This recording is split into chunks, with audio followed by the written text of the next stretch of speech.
Chrono, a teenager destined for greatness, a fierce warrior, a hero willing to do anything to save his friends. When playing through Chrono Trigger, Chrono doesn't seem to be the fated savior of the world, but rather the typical hero type that through his own grit and love for his family and friends finds the strength to defeat the ultimate evil.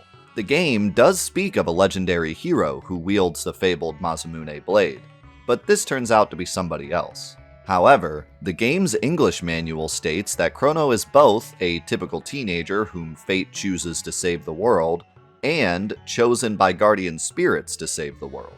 This may just be the manual's way of hyping up the main character of the game, but some events in the game do point at Crono being some type of fated hero, chosen by the planet to protect it from the foreign threat of Lavos. More importantly though, Crono is meant to truly represent us, the player.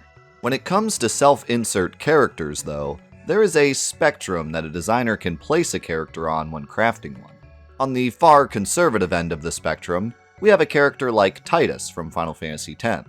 Titus is his own character. He has his own look, voice, personality, attitude, and he makes his own decisions. When I show you this picture, you recognize him specifically as Titus. But thematically, Titus does have a few characteristics of a self-insert character. There are certain design choices made, such as Titus being the only character in the game you can name, and Titus falling into a world that is unfamiliar to him and learning about it at the same pace that the player does. These things help the player insert themselves into Titus's shoes as they're playing. On the extreme end of the spectrum, we have something like the player character from Fallout 4 or Skyrim. In these games, you are essentially playing the game as yourself, or whatever character you decide to create. There are some pieces to your backstory already in place, and you can't technically do anything you want because video games are video games at the end of the day, but in general, you are meant to be experiencing the game through your own eyes, and not the eyes of an already established character. On this scale, Crono falls somewhere around here. Crono does have his own personality that in some ways drives the plot forward. He also has a unique look. When you see this character, you know that that is indeed Crono from Chrono Trigger. But many of the themes and situations that the game puts Crono in are specifically designed to make the player feel as if they are taking the place of Crono in the story. Crono has no dialogue of his own throughout the main game of Chrono Trigger, at least none that is shown outright to the player, meaning that the player often pictures what they would have said in certain scenarios, or is just told to pick out of a list. Crono is asked to make tough choices, almost all of which are placed on the player and will many times lead to consequences in the future. All of these mechanics serve one very important purpose: to insert the player into the game as if they are Crono. If the player has successfully placed themselves into the role of Crono, all of the choices and themes of Chrono Trigger suddenly come to life, and the game becomes a much more potent experience. Suddenly, these tough decisions are a reflection of you, the player, and the consequences become that much more impactful. In this way, Crono doesn't just help drive the plot of Chrono Trigger, he is the soul of what makes the game a masterpiece, and often regarded as the greatest RPG of all time. Before we get into the timeline of events for Crono, a quick note on the versions of Chrono Trigger. I decided to record the Steam version of the game for this video, since it looks the nicest. However, the Steam version does have a remastered translation, and if you play the game as a kid and feel like some of the text isn't what you remember, that's why. For the most part, this translation just helps to fix some inaccuracies, but there are some small changes that some fans find not completely accurate to the original game, the most blatant being Frog's dialogue, which has all been changed to remove his old English style. In any case, I do have a full Let's Play of the original Super Nintendo Chrono Trigger available on my channel if you'd like to compare any of the dialogue.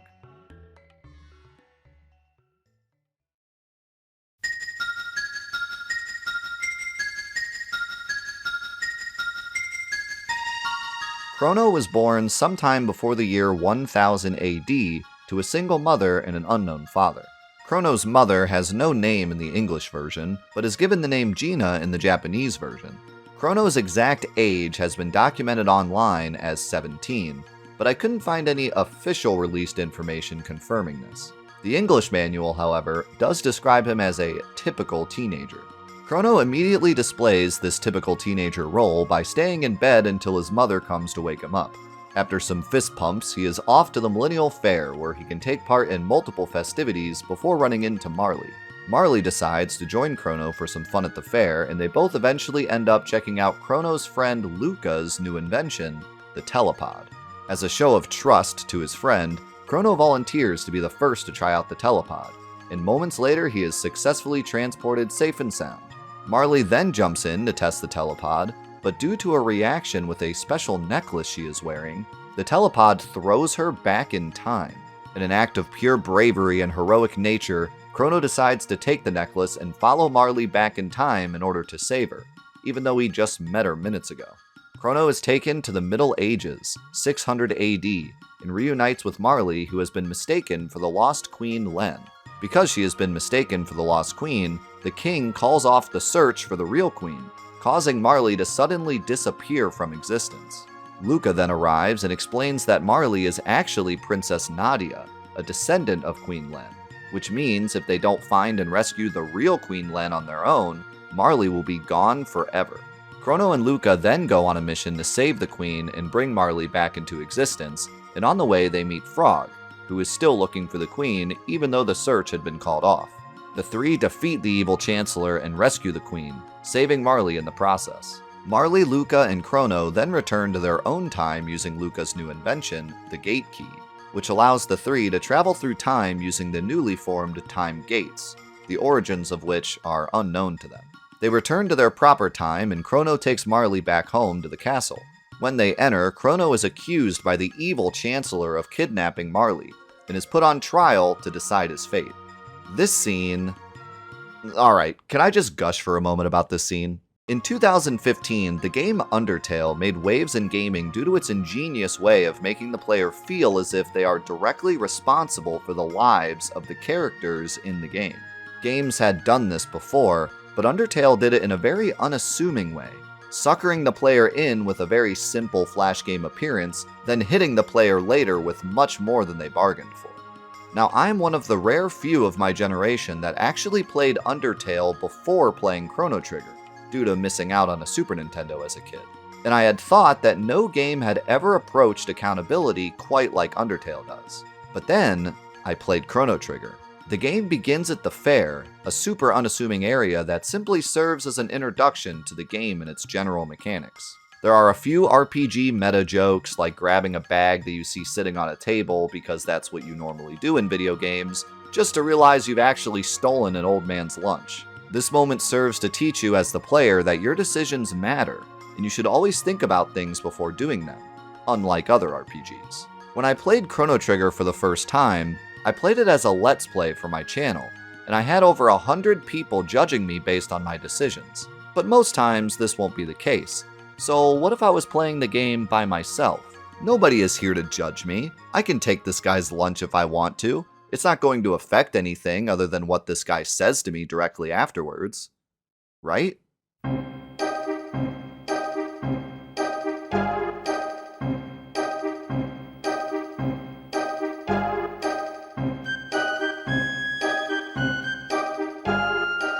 Did you ever have a moment when you were a kid where your parents told you specifically not to do something, and then as soon as they left the room, you did it, accident or not? That feeling of waiting for them to come back with no control over fixing what you screwed up, that is the feeling this scene gives me. As soon as the Chancellor brings up the lunch, you know you have no excuse. But then, he offers you a way out. You could simply lie about it. This decision is so important as it allows you to admit your mistake or double down on the whole, this is just a video game, I can do what I want mentality. But then it continues. And as the scene plays out, you realize that this isn't just a typical game. It is a game that really wants to put you, the player, into the moment. And this is the exact reason why Chrono, as a self-insert character, is so important. If Chrono can do his job and make the player feel like they are part of the game itself, scenes like this will hold so much more weight and feel so much more real. I cannot describe to you how amazing this scene felt during my Let's Play, because not only did I feel like Chrono in the moment, but I had a real-life jury judging my actions, making me feel legitimately bad for the decisions I had made. But even when playing the game alone, this scene can have an everlasting effect on you, and placing it this early in the game solidifies Chrono as a true extension of the player. As the scene plays out, Chrono is either found guilty or innocent, but regardless of the outcome, the Chancellor still imprisons Chrono and sentences him to death. Chrono can either break out of his cell, or just await his execution and be saved at the last second by Luca. The two reach the exit and meet up with Marley, who decides to throw away her life as a princess and help them escape. The three find a time gate while on the run and jump into it. The time gate takes them to the distant future, 2300 AD. They find that the world has become a desolate wasteland. After meeting some survivors and coming across an old supercomputer, the party learns that the destruction of the future was brought upon by some type of monster named Lavos. The group then makes the incredible decision to use the time gates to attempt to stop Lavos from destroying the planet in the future. In the same way that they saved Marley in the past, they continue to travel and befriend a robot which they name Robo, and together they find a new time gate that takes them to the end of time. At the end of time, they meet an old man who helps guide them back to their original time. A quick note. Starting at this point in the story, there are many different ways the story of Chrono Trigger can unfold. In addition to the numerous decisions the player can make to alter very small things, the game itself has 12 different endings, 13 on the later DS, iOS, and PC versions. At the end of the timeline portion of the video, I'll be talking about several endings regarding Chrono, but in terms of discussing the timeline up to the end of the game, I will be focusing on the two main endings of the game, Beyond Time and Reunion. All of the other endings revolve around skipping to the end of the game before all of the events of the game have transpired, so they are generally regarded as bonus endings, with the two main endings, Beyond Time and Reunion, being labeled as canon. Some fans also regard the Beyond Time ending as the sole canon ending, due to the fact that in later releases of the game, Square Enix added extra cutscenes to this ending only, including one specifically linking the game to its successor, Chrono Cross. The group return to the present, but end up on the wrong continent, and on their trip back, they meet a swordsmith named Melchior and defeat a monster named Hekran, who in defeat laments that someone named Magus was unable to kill humans 400 years ago by bringing forth Lavos. The party then assumes that this Magus created Lavos 400 years ago, so they travel back to the Middle Ages to stop him and change the course of history. In the Middle Ages, the party learns that to defeat Magus, they must enlist the legendary hero and his legendary blade, the Masamune. They meet Tata, a young boy who wears the hero's medal, a medal that signifies he is the fated hero to wield the Masamune blade. They quickly find out that he is actually just a kid and is far too scared to battle monsters. In reality, he just found the badge, and the true fated hero is none other than the party's past ally, Frog. The party locate the Masamune blade and realize that the legendary weaponsmith who created the Masamune is none other than Melchior, so they travel forward in time to enlist his help to fix it. Melchior doesn't reveal how he himself ended up 400 years in the future, but he does agree to fix the sword.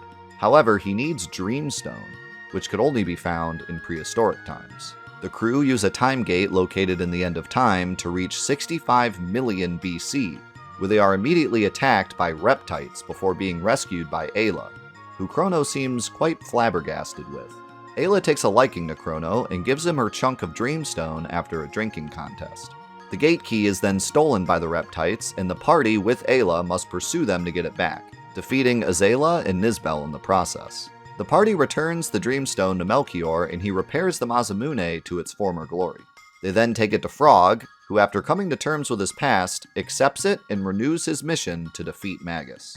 Frog opens the way to Fiend Lord's Keep using the power of the Masamune, and together the party defeat Magus. It is then revealed to the party that Magus was not the creator of Lavos. Lavos actually came from space and landed on the planet 65 million years ago. Magus was trying to awaken Lavos early to defeat it in a weaker state, but due to the meddling of the party, a time distortion opens and throws the party back into prehistoric times. This time, another battle has ensued between the prehistoric humans and the reptites, and the party once again help Ayla to stop them. During the final confrontation with Azayla, the party witness Lavos crashing into Earth, and upon inspection of the crater, find a time gate. This time gate takes them to a new time period, Antiquity, in 12,000 BC. Here, the party learns of an ancient kingdom called the Kingdom of Zeal, which harnessed the power of the sleeping Lavos to create a great city in the sky. They meet Schala and her younger brother Janus, then meet their mother, Queen Zeal. While exploring the city, Janus gives the party a terrifying message, revealing that one of them will shortly perish. During the party's meeting with Queen Zeal, a mysterious prophet convicts them and they are consequently thrown into a holding cell. Schala quickly frees the group, hoping that they may prove useful in rescuing one of the gurus of Zeal, but the prophet catches them. Submitting to Schala and Janus's pleas, the prophet doesn't kill the party, but instead banishes them back through the time gate to prehistoric times and closes the gate behind them. Crono and the party travel to the future where they find that a second guru, LVTHER, had built a time machine called the APOC that could travel to any time period at will. They use it to return to 12,000 BC, and on their way to stop the queen, inadvertently rescue Melchior. Melchior informs the party that due to her use of Lavos' power, the queen's soul has been overtaken by Lavos. Schala finds the group and pledges to stop helping the queen power the Mammon machine that absorbs Lavos' energy. But just then, the queen's lackey Dalton captures Schala and brings her back to the palace. Melchior insists that Schala must be saved or there will be dire consequences, and Crono steps up to risk his life to save her. Melchior gives him the ruby knife, a weapon made of the same red material used to create the Mammon machine. The party defeat Dalton, forcing him to create a portal to the Ocean Palace where the machine is located. They fight through the palace and confront the queen, who has used too much power for Schala to control and has now accidentally summoned Lavos himself. Crono attempts to destroy the machine with the ruby knife, which once inserted into the machine transforms into the Masamune, but it is too late. As Lavos appears, the prophet reveals himself to be Magus, having been thrown through time during the confrontation earlier, and appearing in his own time, but as a grown adult instead of his normal-aged self, the child named Janus. Even as an adult, Magus can't defeat Lavos now that he has been growing for millions of years, and is easily defeated. Then, the most crucial moment in Crono's story occurs. Seeing no other solution, Crono steps up to fight Lavos himself. He is easily defeated just as Magus was, but then something happens. It isn't confirmed by any source what exactly happens in this moment, but seemingly Crono's soul, which had been bolstered by his heroic spirit over the course of his adventure, leaves his body entirely, giving Magus, Schala, and the party members safe passage out of Lavos' grasp, but completely obliterating Crono's body in the process. Throughout the story, Crono meets two other heroes, Frog, the fated hero to wield the Masamune, and Tata, the boy who was unfortunately mislabeled as the hero after finding the hero's badge. Tata lacked the courage to step up on his own, and Frog was fated to become a hero regardless of how far he fell.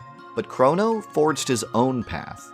With no history to his name and everything to lose, he put the safety of others before his own, and in doing so crafted the true soul of a hero. All of Crono's decisions, and by design, your decisions as well, throughout the game are meant to show you as the controller of Crono what being a true hero looks like. So when this moment happens, it really feels like it was earned.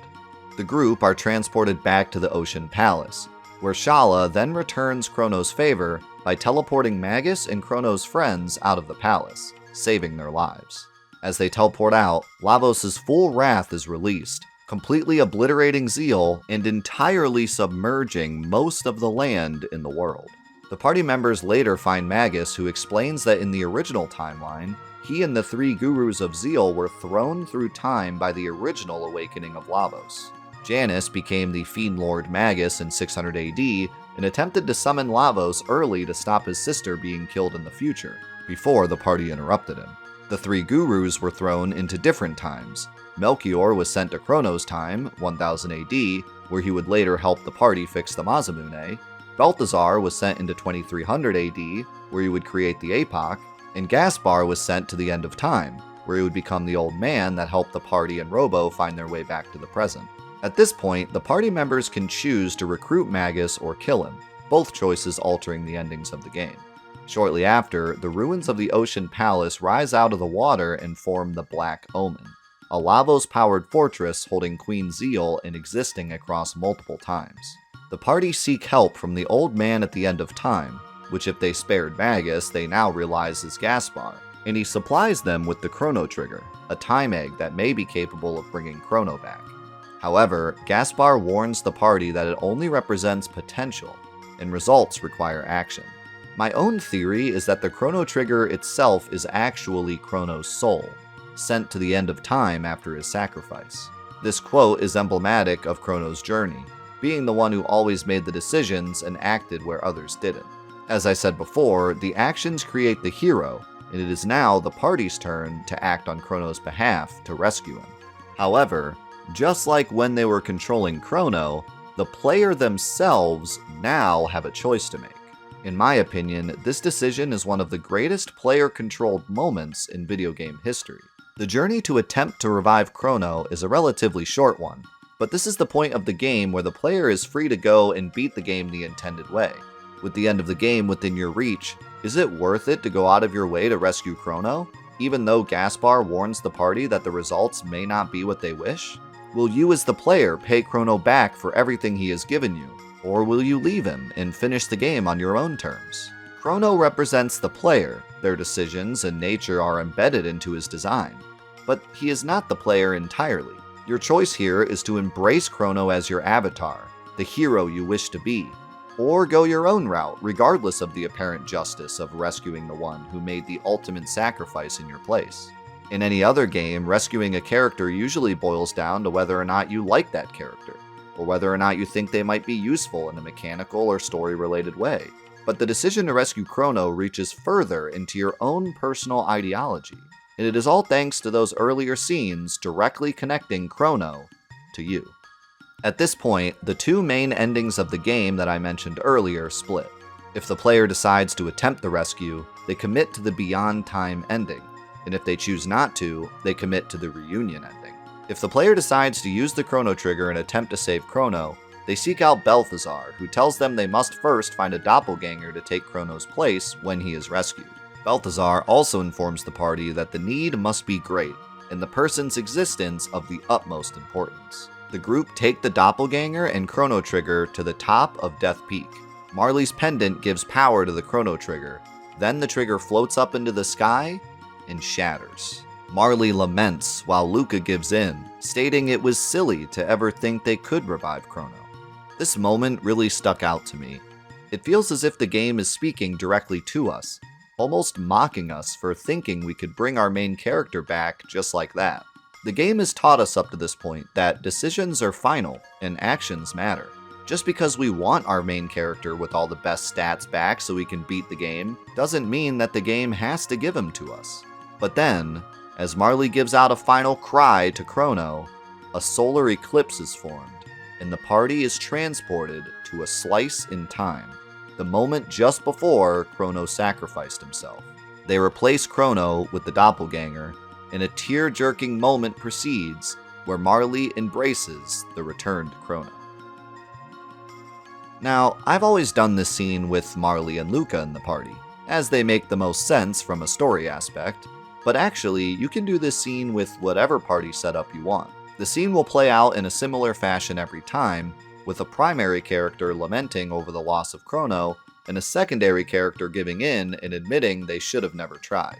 Each primary character has their own speech for Chrono when he returns as well. Luca yells at Chrono for putting everybody through that, attempting to mask her emotions, but eventually gives in and fully embraces him. Frog calls Chrono lucky for being loved so much by everyone, and Robo states that everyone has been waiting for him, specifically Marley and Luca, possibly hinting to the player that they probably should have done this scene with them in the party instead. I went through the hassle of testing this scene with every possible party formation, and the character priority works like this, with Marley at the top and Magus at the bottom, meaning whichever party member you have that is the highest on this list will be the primary character, and the next closest will be the secondary. This also means that since you are forced to have a 3-person party, Ayla and Magus will never be the primary characters, so they don't have any Chrono return speeches.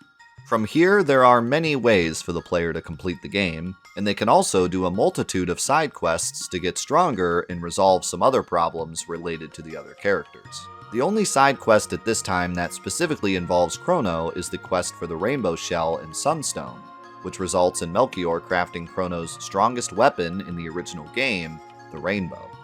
When the player is ready, they can either fight Lavos by traveling to the moment he emerges in 1999 AD using a hidden time gate in a bucket at the end of time, crashing into him by going to 1999 AD in the APOC, or by defeating Queen Zeal in the Black Omen.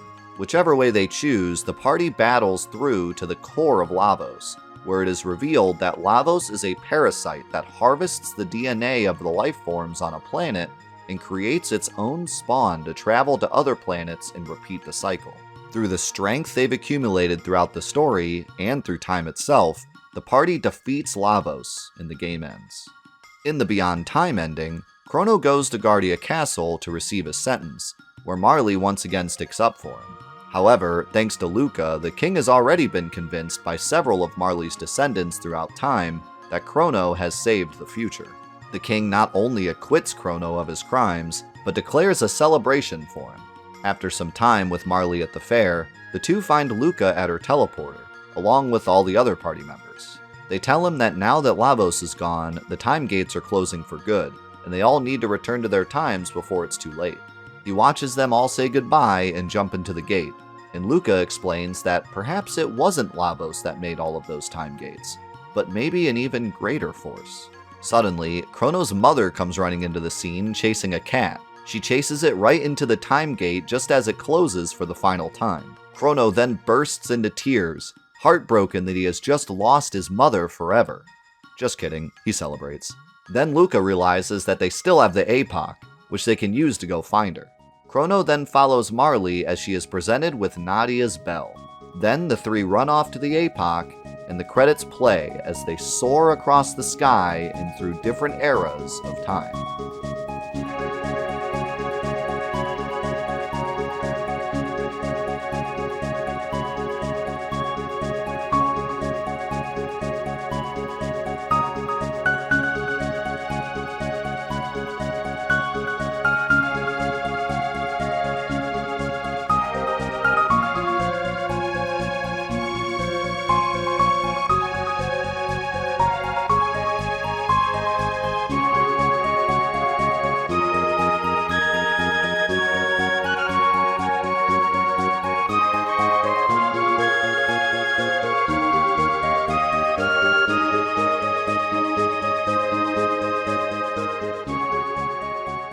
In the later releases of the game, this credit sequence is followed up by a cutscene which depicts Chrono and Marley getting married, making him the new prince of Guardia, as well as a few other character epilogues. As mentioned before, this ending also includes a prelude to Chrono Cross, which may confirm this as the true canon ending of the game. Now, there are many small differences this ending can have based on small choices the player makes throughout the game, but most of them don't really impact Chrono. The only major difference is if the player decides to tackle Lavos by crashing into him with the APOC. In this alternate version of the ending, the APOC is destroyed, but coincidentally, Chrono's mother doesn't chase the cat into the portal, so the party doesn't need it. This time, when the king hangs Nadia's bell, Marley and Chrono help him, but then accidentally float away with the balloons. The credits play, and instead of the APOC flying around, the two are seen holding each other in the sky. Now, all of those endings are versions of the Beyond Time ending, but of course there is the other main ending of the game, Reunion. This ending is triggered if the player decided to never revive Chrono, and instead fought Lavos with the remaining party members. In this ending, Marley and the gang wake up in the end of time. Gaspar tells them that now that Lavos is dead, the time gates will soon close, and they all need to get to their times before they are stuck in the end of time forever. Marley asks the party members to help her save Chrono, but they all decide to return to their times in fear of them closing. Once they all leave, Marley and Luca also return to their time, and the rest of the ending is very similar to the Beyond Time ending, with the balloon and APOC versions of the credits, the small differences based on player choice, the hanging of the bell, but it all happens without Chrono. During the scene with the party members, instead of them already being there and returning to their times, they instead pop out of a new time gate, this time with Gaspar. They explain that Gaspar has a time egg that can revive Chrono, and they all quickly rush off without Marley. During the final credits, Marley is seen next to the tree on Death Peak. As the credits end, she notices a familiar figure in the distance, and as she runs off, the player is met with a picture of her and Chrono. A very interesting note, originally story planner Masato Kato and supervisor Yuji Horii proposed Chrono's death to the team and specifically suggested that he stay dead in both the main endings. In this version of the story, the party would have gone back in time and used an earlier version of Chrono to defeat Lavos and complete the game. The scenario was deemed too depressing by the team, and it was changed to him being revived either as part of the first ending of the game or during the final scene in the second ending. Now let's talk about those other endings. The 10 other endings of the original Chrono Trigger are all mini-endings, usually in the form of small joke scenes, and are all accessed by beating the game earlier than normal, either on a first playthrough or on a repeat New Game Plus playthrough. Of all of these endings, only 3 of them are really related to Chrono. He does appear in a few others, but he isn't really important in those. The first notable ending is activated by defeating Lavos just before acquiring the Hero's Badge from Tata, and depicts a futuristic version of the opening cutscene with Chrono and Marley, but instead it's acted out by Robo and the Lady Robo Atropos XR. Afterwards, a scene is shown where Tata actually managed to make it all the way to Fiend Lord's castle instead of fleeing. However, when he reaches the throne room, instead of finding Magus, he finds Chrono, Marley, and Luca, and Chrono proceeds to yuck it up. The second notable ending is activated by defeating Lavos after fighting Magus in the Fiend Lord castle, but before defeating Azela and his Tyranno pet. In this ending, since you took Ayla to fight Lavos, she couldn't be in her own time to lead the charge against the Reptites, meaning they won the war against the primitive humans. Because of this, the entire human race is now extinct, and in its place is a world full of Reptites. The game's opening is replayed in an identical fashion, but with everybody as Reptites. Also, a great little detail, the guy in the fair race that was wearing a Reptite costume is now wearing a human costume. This ending is actually referenced in Chrono Cross, as Dinopolis is a distant future version of this ending, where the Reptites prospered for millions of years and became Dragonians. The third ending involving Chrono is activated by defeating Lavos after witnessing Schala open the sealed door in Zeal Palace, but before going to the Manon machine and powering up Marley's pendant. This ending can be very tricky to obtain, as powering up the pendant is the very next thing the player needs to do after the scene with Schala. In this ending, Luca and Marley comment on a slideshow of several male characters in the game. Suddenly, Chrono appears and actually speaks for the first and only time in the game. He says, "This is your idea of a nice little trip down memory lane?" The ladies are shocked, either because Chrono just talked or because Chrono popped in out of nowhere, and then ask what era they should travel to. Chrono turns around and simply says, "Now," which the girls decide must mean the present. They all run off together, and the game abruptly ends. Chrono also appears in Chrono Trigger's successor game, Chrono Cross. Chrono Cross takes place in the same world as Chrono Trigger, but with a completely different cast of characters in 2 separate parallel worlds. Chrono Cross's main story takes place in 1020 AD, 20 years after the main story of Chrono Trigger. Chrono makes an appearance as an apparition who helps the main character Surge understand certain concepts during 3 key scenes in the game. It is mentioned that the Kingdom of Guardia may no longer be peaceful, so it has been theorized that Chrono may have died in some sort of uprising, but his fate is never confirmed. There is a letter that can be read by the player that is written by Luca, and in it she explains that she has a great fear that somebody will seek revenge on her and her friends for the future that they deleted when they defeated Lavos. It seems that Chrono also holds this same fear when he speaks to Surge about his part to play. In any case, this version of Chrono is a very odd one. Where in Chrono Trigger he was a silent protagonist with both a carefree, goofy attitude of his own and dialogue trees meant to reflect the feelings of the player, in Chrono Cross he feels somber, fearful, and even launches into a giant speech about the fragility of mankind. Whether or not this sudden change in Chrono's demeanor makes any sense, he doesn't play a huge role in the game anyways. Although Chrono Trigger and Chrono Cross are the only main games Chrono appears in, this is an in-depth look, meaning we leave no stone unturned.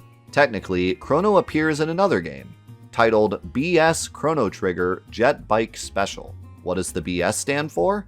Well, it stands for Broadcast Satellite, as this game was only available as part of the Super Famicom's Satellaview, a Japanese-only attachment for the SNES that allowed users to download content via satellite broadcast from the Satellite Digital Audio Broadcast Company.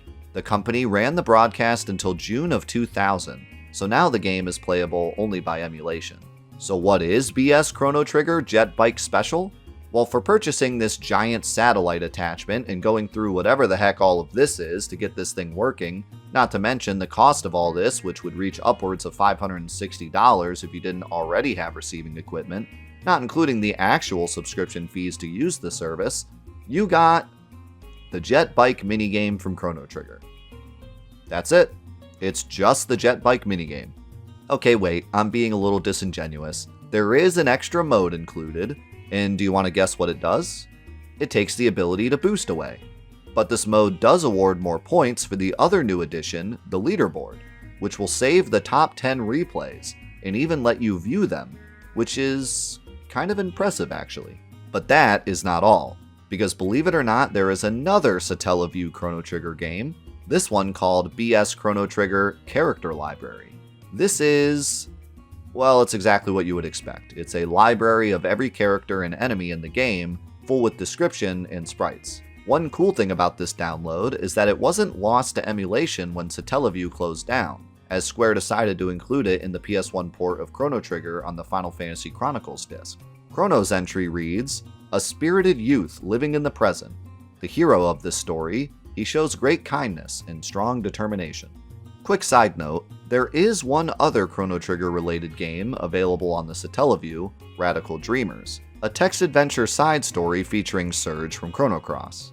Chrono doesn't appear in this game, but there are some references to Chrono Trigger and multiple endings similar to Chrono Trigger.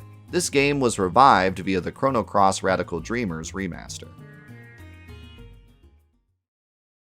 As a playable character, Chrono is arguably the best party member in the game. It even says right here in the English manual. His stats are what you would probably expect, very well balanced and overall higher than most everybody else. His biggest assets, however, are his weapons and his techs. His weapons are very powerful, and he has access to the strongest regular weapon in the game, the Rainbow, which has a massive 220 attack and a critical hit rate of 70%. In later versions of the game, he also has access to the Dream Seeker, which has 20 more attack and a critical hit rate of 90%. There are a lot of gimmick weapons in Chrono Trigger that can be even stronger than Chrono's ultimate weapons, but in terms of normal weapons, he definitely sits on top. Chrono's single techs are very versatile, including single and multi-targeting attacks, as well as a life spell. Even more useful though are his double and triple techs, as he has more of them than any other character in the game, allowing him to fit nicely into any team lineup. He only lacks a dedicated healing tech, but he learns Aura Whirl with Marley as soon as both of them learn their very first techs, Cyclone and Aura. In the original Japanese version of the game, Chrono's element was labeled as 10, which translates to heaven, which would probably be interpreted by translation as holy. However, Nintendo during the Super Nintendo era was notoriously heavy-handed with censorship, especially with religious content. So for the American release, it was changed to Lightning. In the later versions of the game, it was changed again to Light, which is a pretty clever way of covering both bases. Alright, let's start off the fun fact section with a pop quiz. Is Chrono left-handed or right-handed? Well, whichever one you answered, congrats, you're correct. Chrono generally holds his katana in both hands, but in several of his sprites you can clearly see that he is predominantly right-handed. However, in official artwork and the cutscenes created for the later versions, he is very clearly left-handed.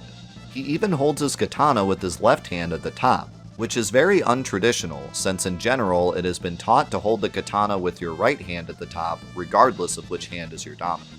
Chrono's name is very obviously a reference to Chrono, a Greek prefix that relates to time. His original name in Japanese translates directly to this, but in English it had been truncated to Chrono without the H, due to the 5-character limit on the original SNES version. This would end up becoming his official name, and in later versions of the game, they kept the spelling without the H. In original sketches, before Akira Toriyama joined the team, Crono was designed to have goggles and a cape. In fact, many of the characters have wildly different designs at this stage. The final version of Chrono's design is very often compared to Goku of Dragon Ball, due to Toriyama's style being very similar in both franchises. Chrono's character design, although very good, isn't what makes him a great character. Rather, the game's ability to use him as a connection to the player and the catalyst for change both in the game world and within the player's mind, that's what makes him great. And he doesn't just connect with the player, he helps to bring out the personality of all of the other characters in Chrono Trigger. He stands as the quintessential RPG hero, the one that everybody can turn to in a time of need. In the end, I believe there is only one word to truly describe Chrono: timeless.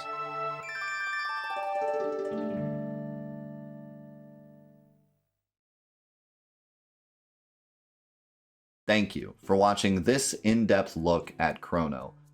In the past, we've done an in-depth look of the entire Final Fantasy VII cast, and so this one's kind of special because it's the first one to be completely away from the franchise of Final Fantasy. So I hope that you enjoyed this one just as much as the earlier ones. Next, we are going back to the Final Fantasy franchise. We had a vote on our Patreon to determine what Final Fantasy character, not Final Fantasy VII, would get an in-depth look next, and the winner was Yuna from Final Fantasy X.